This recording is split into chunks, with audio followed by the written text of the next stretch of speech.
life so much harder and so much worse. I pray all the time, Lord, I want to know you more. I want to know you better. And when I get a little window and a little vignette, a picture of God that I haven't had before, and it enriches me and makes living the Christian life so much more difficult. Because I've seen so much more of what he expects of me, and I've already seen more than I'm producing.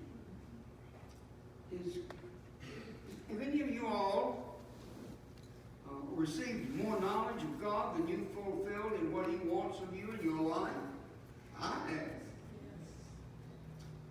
And yet I pray and pray for more. We're victims of time. Many times Christian people don't believe that God is presently working for their needs and that he is doing it right now. And I think that can be a problem with people in their walk with God. I want to read for you from the Gospel of John in chapter 11, several verses, and then we're going to continue in that chapter as we go along this morning. Chapter 11, beginning in verse 1, we'll read the first 6 verses. Now a certain man was sick named Lazarus of Bethany, the town of Mary and her sister Martha. You all know this story.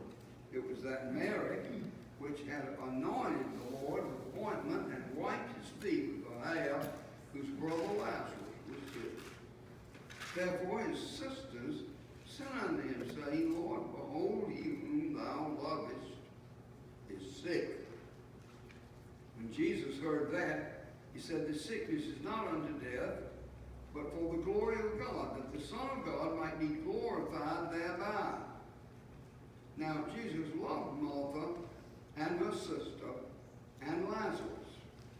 When he had heard therefore that he was sick,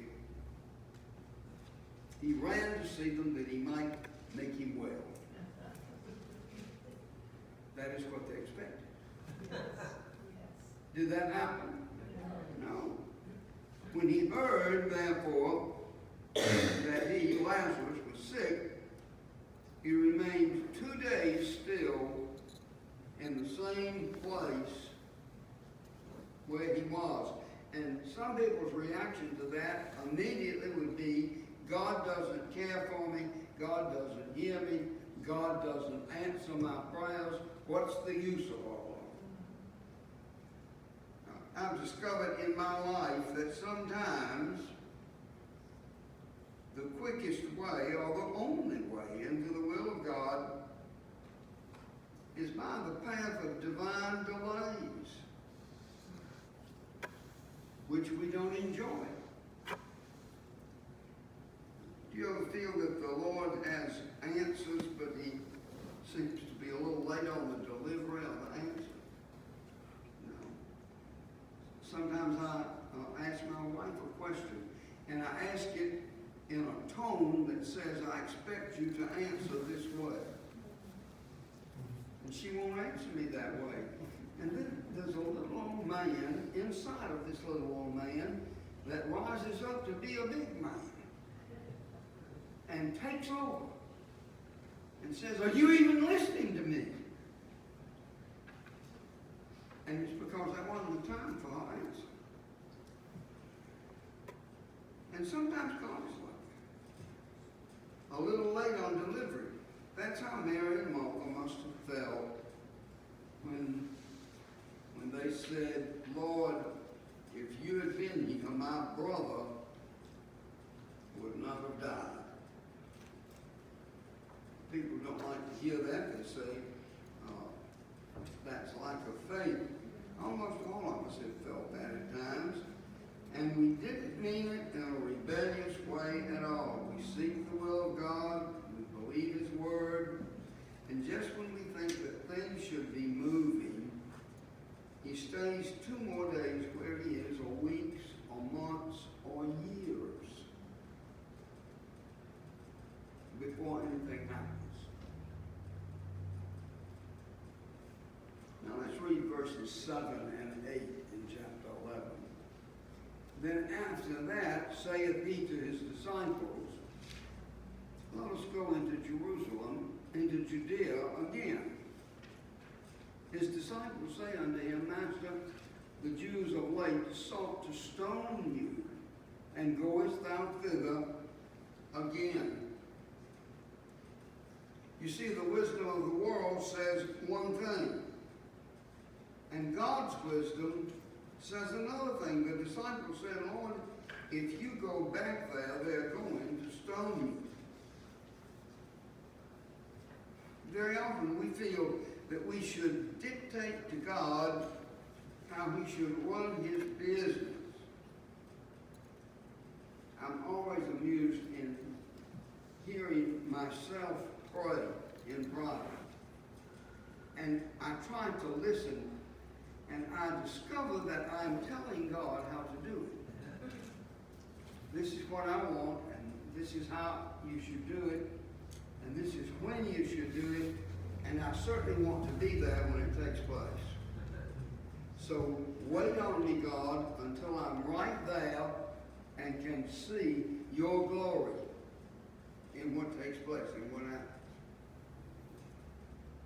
Well, he's made us partners in what he does, and he's given us a great deal of initiative to believe his promises. But from time to time,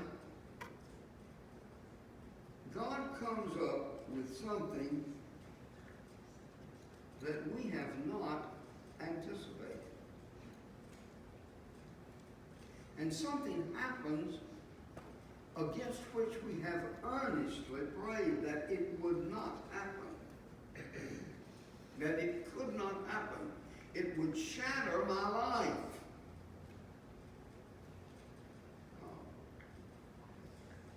There was a time in my life when I greatly valued my status and standing among people.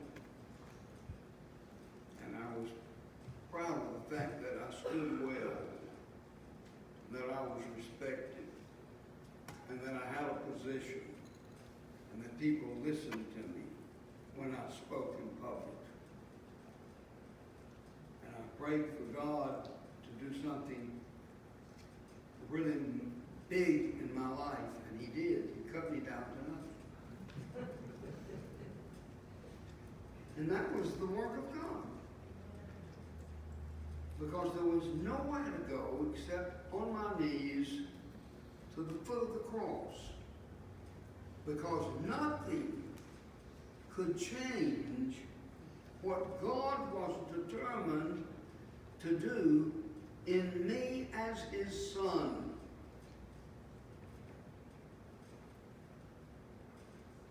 When people ask me, why did God do such and such a thing? You know, they wonder whether or not I have the ear of God when I tell them I don't have a clue. I don't know why he did that. I don't know why he didn't answer that prayer. I don't know why he let that happen at all. I had a telephone call several weeks ago when somebody was telling me about a young man in their church who was struck with a devastating cancer. And he had 4 children and a young wife, and they didn't have any money. And he died in 3 days. And he was gone. And everybody had met and prayed, and they had a prayer vigil at the church, and they burned candles. And all that turned out to be was burned candles. You know? And it was what they were doing wrong, not necessarily. It was the limit of their understanding. They loved the young man. They wanted to see him live. He was 29. You know, life has a lot of hard things in it. There are none of you sitting out there that haven't experienced some of them. Does that mean that God's not interested? Don't fool yourself. Of course God's interested. And God God is in the midst of the trouble just as he is in the midst of the peace. It's harder to see him in the trouble, except after it's taken place. Jesus answered that question the disciples asked him. Let's read verses 11 through 15. These things said he, and after that he saith unto them, Our friend Lazarus sleepeth, but I go that I may awake him out of sleep. Then said his disciples, Lord, if he sleep, he shall do well. Howbeit Jesus spake of his death, but they thought that he had spoken of taking of rest and sleep. Then said Jesus unto them plainly, Lazarus is dead, and I am glad for your sakes that I was not there to the intent ye may believe. Nevertheless, let us go unto him.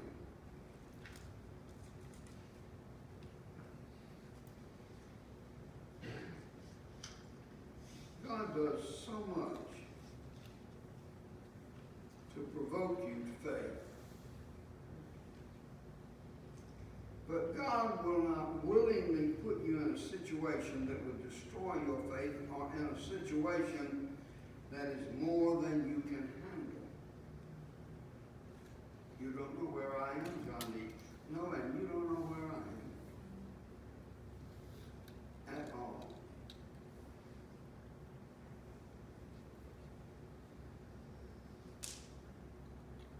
So it does seem sometimes that God comes close to putting us in that place. But he does not put you in a place where you are tempted above what you are able to bear. That is what God's word says to us. One day recently I was trying to reach the upper, this is very trite, I was trying to reach the upper rod in my closet that I had put up there in 1976. That was exactly the right height for me, and I could just reach up and get my clothes off of that rod, and there wasn't any problem. And I was having such a trouble that day, and I was stretching, and all of a sudden I was falling into the closet. And I said, Lord, just stretch me for a minute.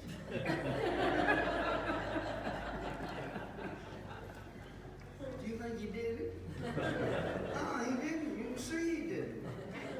And I knew he wasn't going to do it. But what I thought was, if I could just reach up there and get those things, I used to be able to do anything. And I can't do much of anything at all now. I can take a sip of water out of this pretty pink cup that Lonnie brought me.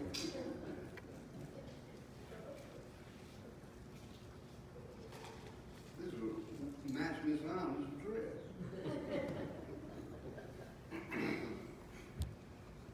Now,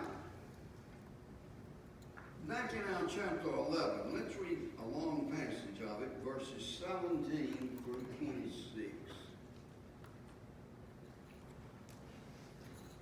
Then when Jesus came, he found that he had lain in the grave 4 days already. Now Bethany was nigh unto Jerusalem, about 15 furlongs off. And many of the Jews came to Martha and Mary to comfort them concerning their brother. Then Martha, as soon as she heard that Jesus was coming, went and met him, but Mary sat still in the house.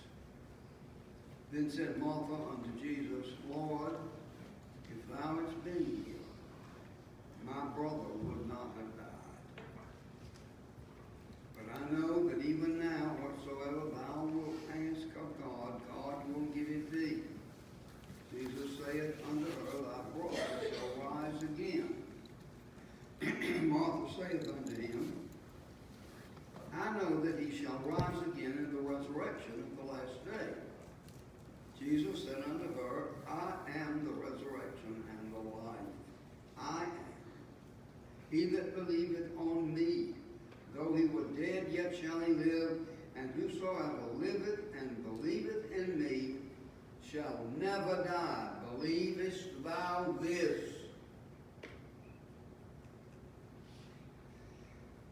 It is very easy to interpret things according to set rules of doctrine. Something happens, and I think about biblically what would be the answer to this. Nothing wrong with that, except I'm getting out of that what I have decided is biblically the right answer. And I've already studied that and figured it out. And Martha did that, and she said, I know my brother will rise again in the resurrection on the last day. Now, what she's expressing there showed who she was. The Jews were divided on whether or not there was a resurrection at all. Remember, this was their pre-Christ death experience. The Sadducees said no, there is no resurrection. The Pharisees said yes, there is a resurrection. And so obviously from how the way Martha answered Jesus, she held with the Pharisees' doctrine. She agreed with the Pharisees. That was her doctrinal position.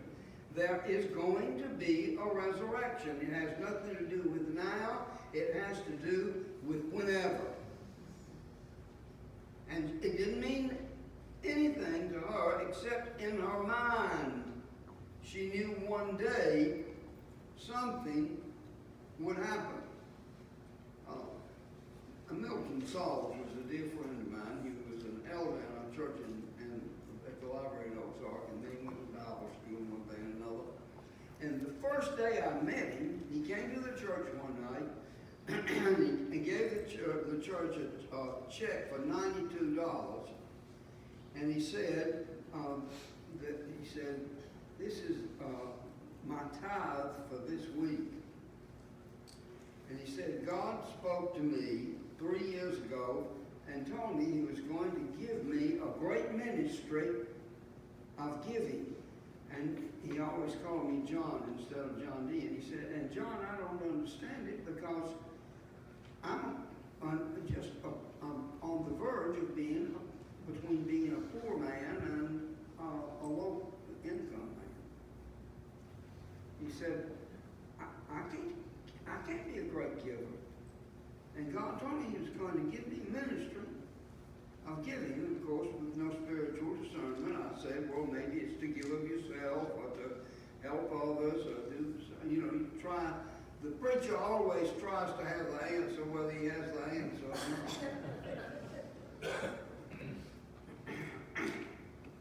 And a number of years passed. And in the meantime, Milton had gone into what was termed in the charismatic world at that time, discipleship, which was a move that leading ministers had bound together and developed and had siphoned people off into. And it came through our church, and our church went from being 200 on Sunday to being 100 on Monday, and maybe it was from 400 to 200, and then 200 to 100, and then some stragglers. And that was it. And I was invited to go and participate, and we went and stayed in a motel down on the Mississippi coast for 3 days. And there was, I think there were 22 men, no women, 22 men, and 18 of them signed on the dotted line. And I prayed and prayed and prayed and prayed, and I got nothing. And nothing meant to me, no, don't you sign that. It was just as clear to me as it could be. And so I and 3 others, and the others are all dead, we didn't being signed. And then they all smiled and shook their heads and thought, we didn't really think they had it anyway. They just can't get the vision.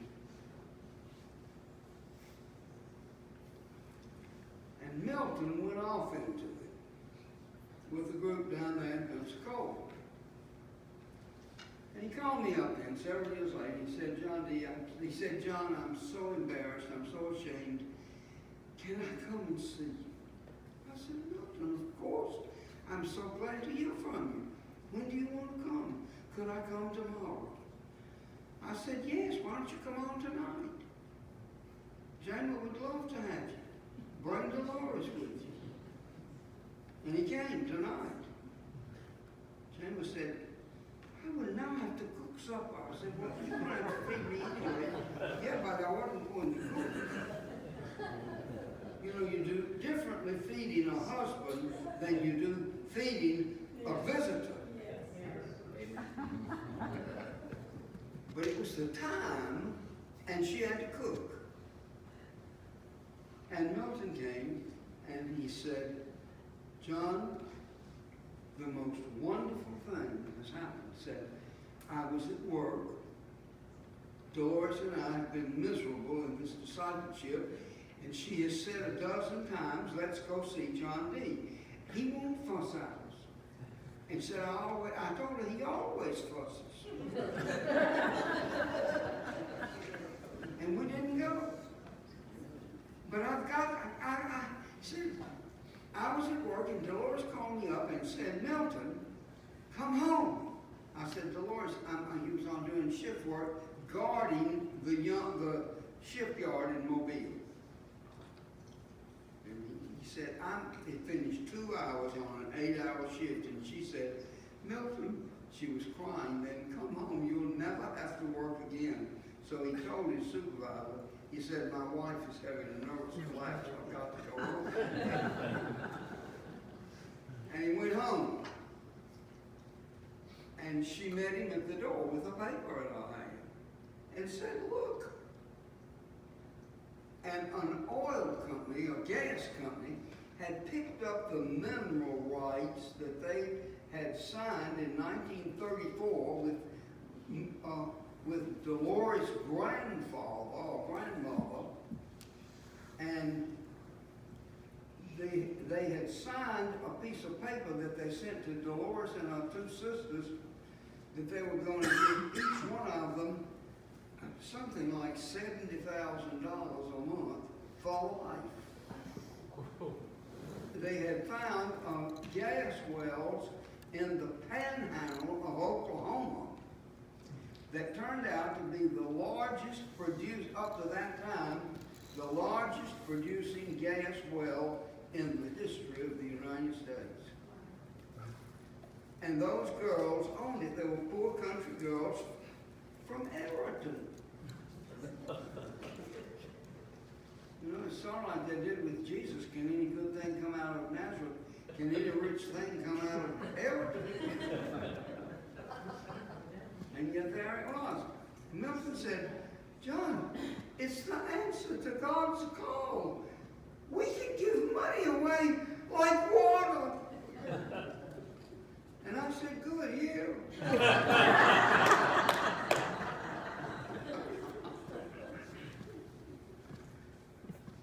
But in the next several years, he gave probably $400,000 throughout church to mission work and gave a world of other things to people. His timing of figuring out what God's word through that man that told him that was now. And God's timing was years down the road and totally unexpected. It came out of nowhere.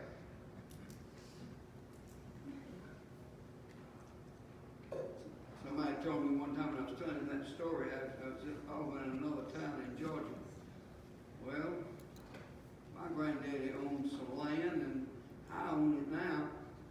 I'm going to go out and see if there's anything like that on my land. count on it. Oh, me. Martha said, I believe in the resurrection. You know that. I know my brother's going to rise again in the resurrection on the last day. And Jesus said to Martha, I am the resurrection. Resurrection is here. You don't see it. It is I. I am the resurrection and the life. He that believeth in me, though he were dead, yet shall he live. And whosoever liveth and believeth in me shall never die. To me, that's a message of great hope. It should be a message of great hope for all of us whose people have died in the Lord. We know they're safe. I don't mean that takes away all grief in your heart. It doesn't.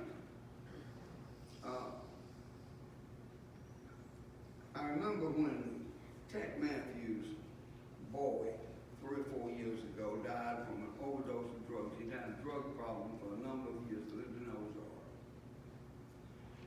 And her great aunt, her aunt, it was really her former husband's aunt, came to see her. And everybody came through telling Tech exactly how she should feel. And, he's better off. He's in a better place, you know.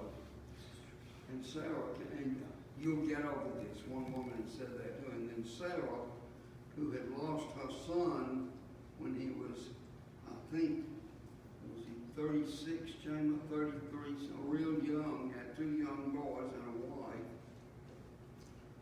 And Sarah came through and said, Tech, I love you, darling, but you don't ever get over it. That's right. You live with it.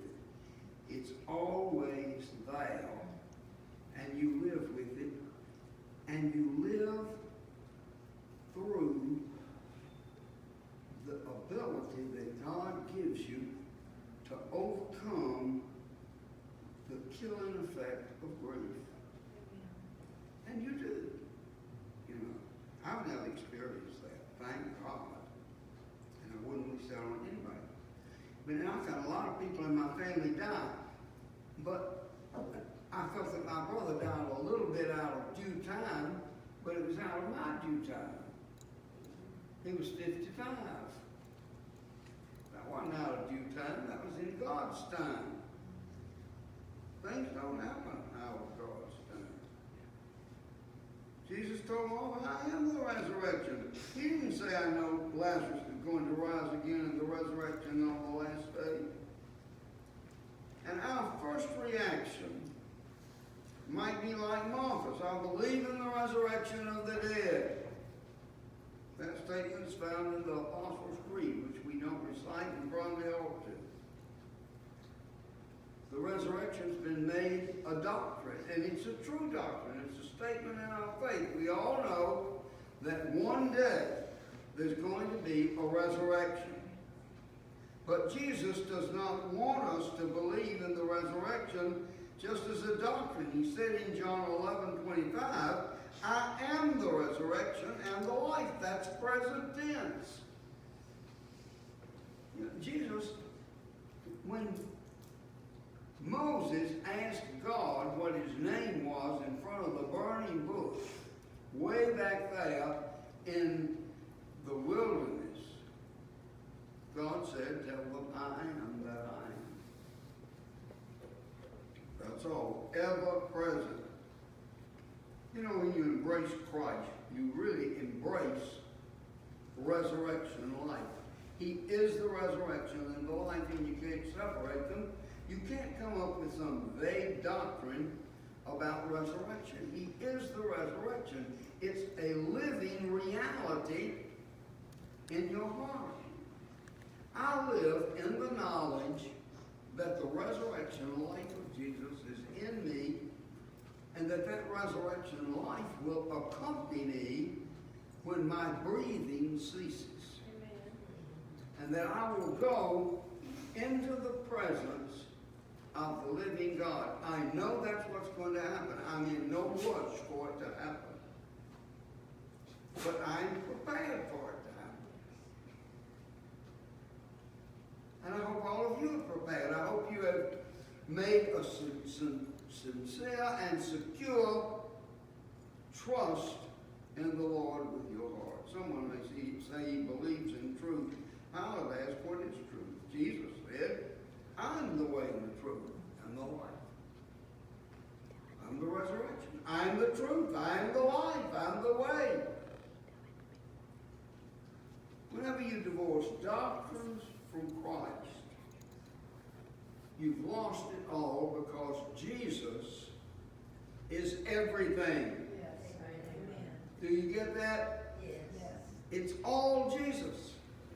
And if we emphasize anything else, it's to our great loss, because it's all the Lord.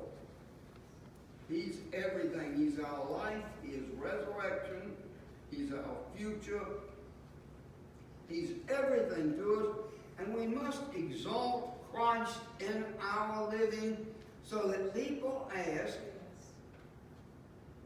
what makes you like you are? Now, people sometimes ask me what makes you like you are, but with a tone that doesn't indicate a very positive opinion.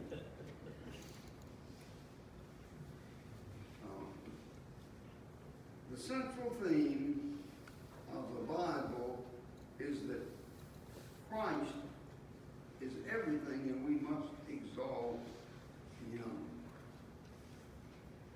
When we break down the things of God into just doctrines and teaching, we've lost them completely. He's everything. And when you come to believe in Him, then He is the resurrection, He's the truth, He's the life, He's the Alpha and the Omega, He's the first and the last, He's the beginning and the end.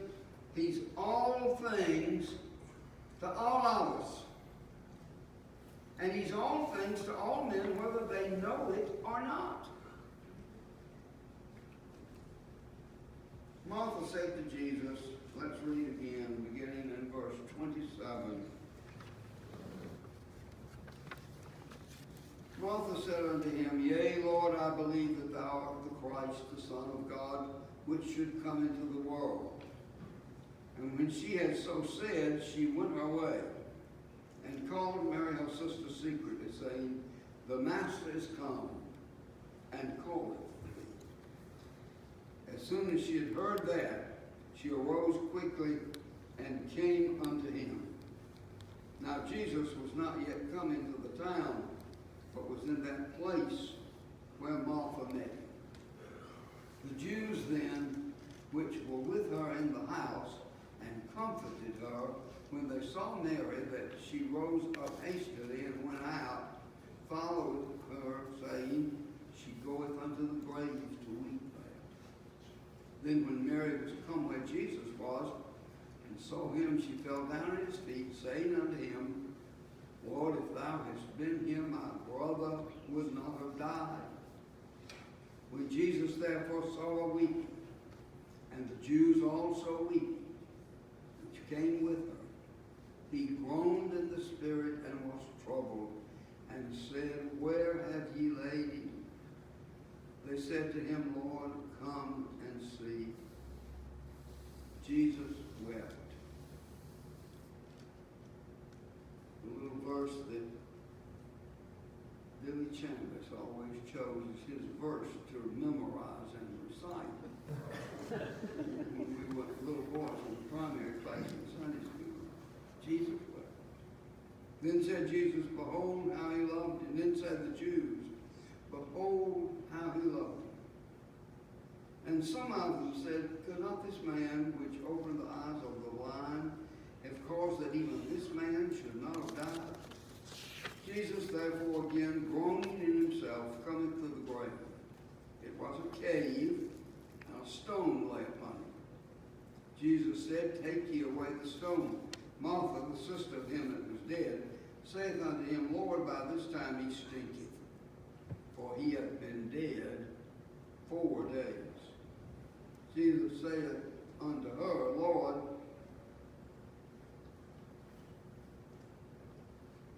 Said I not, Jesus saith unto us, said I not unto thee, that if thou wouldst believe, thou shouldst see the glory of God. Then they took away the stone from the place where the dead was laid. And Jesus lifted up his eyes and said, Father, I thank thee that thou hast heard me. And I knew that thou heardest me always. But because of the people which stand by, I said it, that they may believe that thou hast sent me. I've always found it very interesting that Mary, who was the one that sat at Jesus' feet and by all of us is considered the one spiritually inclined, and Martha, who was busy about many things and stirring the food over the stove and was a worldly type woman, said exactly the same thing. Their reaction was the same. They were both believers. They maybe emphasized different talents and giftings in their lives. But they said essentially the same thing. When Jesus saw Mary weeping, he asked where they had laid Lazarus. Mary said, come and see. And they came to the tomb. And Jesus said, remove the stone. And then the protest. Then officious Martha, who stirred the soup, spoke out. And she said, Lord, there'll be a bad odor. There'll be a real smell. He stinks. He's been there already 4 days. And Jesus said to Martha, didn't I say to you that if you believe, you'll see the glory of God? I don't think he was rebuking her. I think he was helping her. You know, the world says, show me and I'll believe. That's the world's way of thinking. And God still says, believe and I will show you. And that is the way of faith.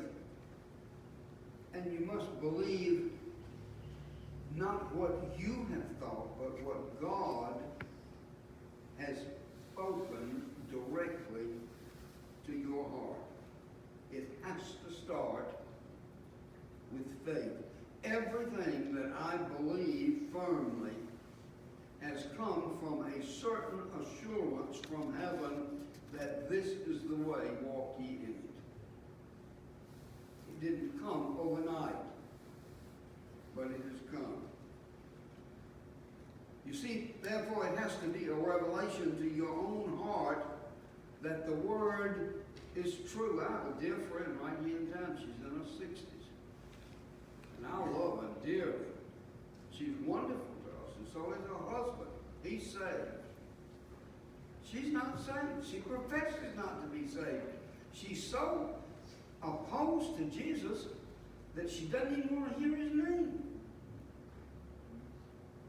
And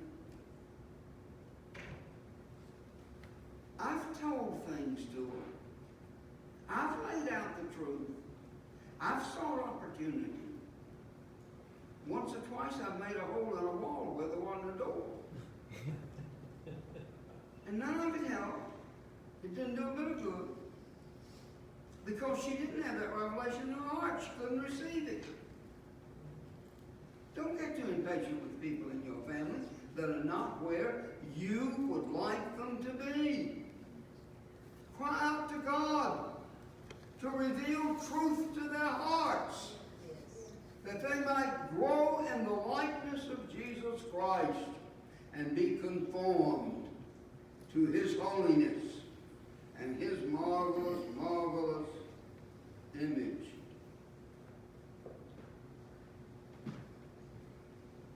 After the stone had been removed from the tomb of Lazarus, Jesus prayed to the Father, and then these last two verses that we'll read, verses 43 and 44, and when he thus had spoken, he cried with a loud voice, Lazarus, come forth.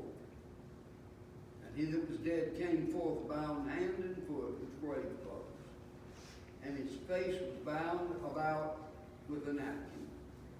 Jesus saith unto them, Loose him, and let him go.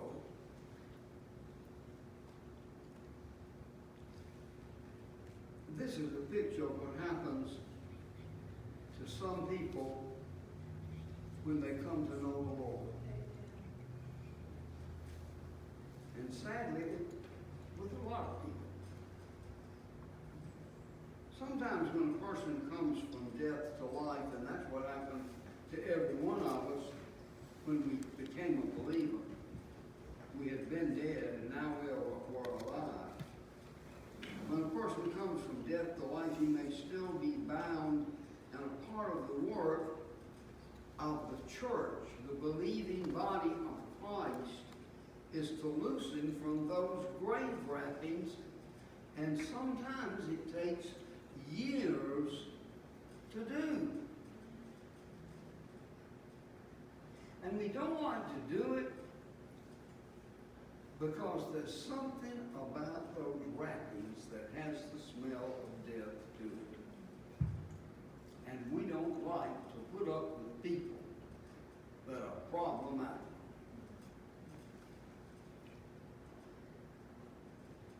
I have a friend that calls up from time to time, fairly regularly. And I'll say to him, oh Lord, this is so and so. You answer.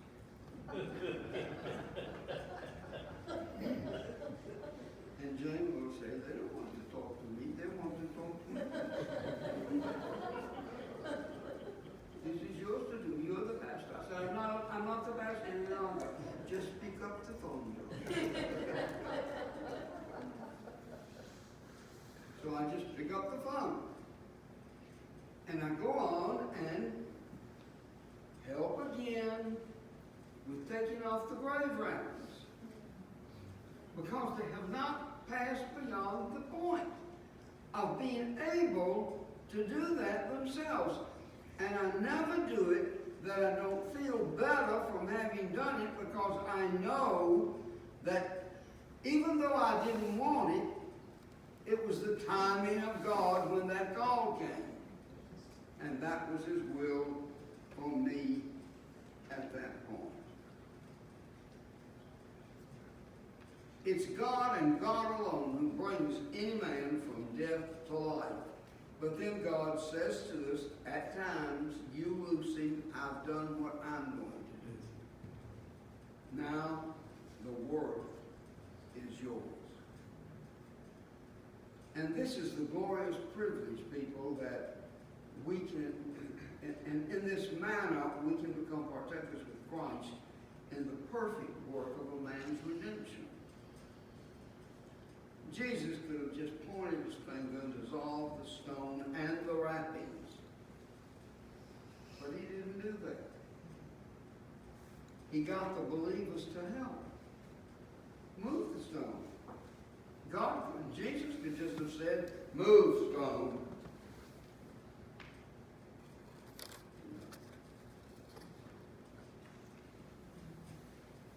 How marvelous it is that we are to be co-workers together with Him, even in liberating our fellows. The time element can be perplexing for us. But when the Lord begins to move, He is never late. And this does not mean that every prayer is going to be answered, I'm doing this your way. At all. That's a misunderstanding of the Scripture. Right now we are crying out to God for a true visitation, a real revival. That's why we meet over here on Monday night, first Monday of every month. We want God to move.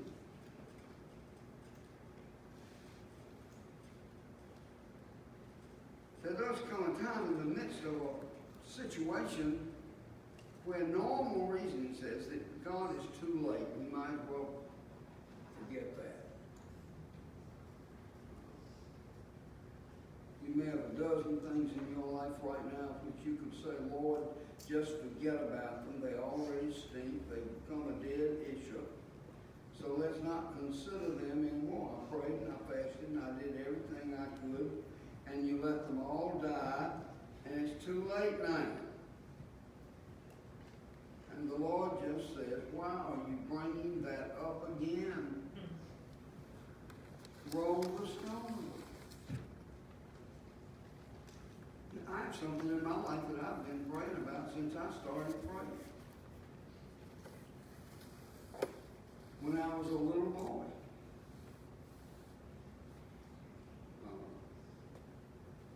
And I'm still praying, saying, Lord, are you just not going to do anything about this? It's ungodly. Now, that isn't how I first prayed. I just prayed, Lord, make me a good little boy, please. Without not having to do anything, Lord.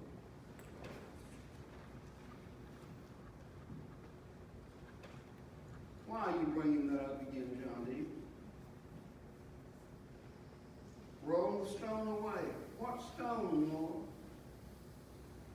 The one that has 1,000 facets to it. It can be a stone of unbelief, or a stone that says God is too late, or that God doesn't care, or a stone of self-condemnation, or fear, or disappointment, or grief, or heartache, or whatever your problem is. That stone. You know what your stone is. I don't know what it is. I don't need to. Roll it away. Go to God. Human reasoning says it's too late. God says, here I am, right on time. I've gone nowhere. I am right here. He's always on time. And about the time that you think he's too late, you find yourself challenged to run to catch up with him. Sometimes he even moves in reverse to make us, to make the biggest advances in our lives. You remember the beautiful dream that Joseph had about his brothers and his parents and all of them bowing down to worship him, and the stars and the moon. All that time in the dungeon, he spent those years there, and nobody remembered him, and even God seems to have forgotten him. Too late, too late, too late. Too late now. And then all of a sudden, Joseph has to hurry because he's been remembered, and tomorrow he's going to be sitting on a throne up there next to Pharaoh. And it took place in the twinkling of an eye. In a moment, he was moved from the dungeon to the throne. In a moment, we move from suffering with him to reigning with him. Oh, what he does to put us in the place to say to us, I am the right now God, the present help in times of trouble. I am the answer, lay hold with faith. Believe today, now is the time. And we need to be ready when it comes. Don't give up. Pick up your faith. It's time to see. This is the day of the Lord, the day of miracles, the day of reality. Christ alone is the source of your life and mine, and the strength to press right on into whatever God has spoken to your heart that he wants you to be or to do or to become. See, God has not tormented you and driven you down. He's just prepared you by his delays and by his discipline. Because this is the way God works in our lives to bring us to his throne. And we thank God for it. Let's stand.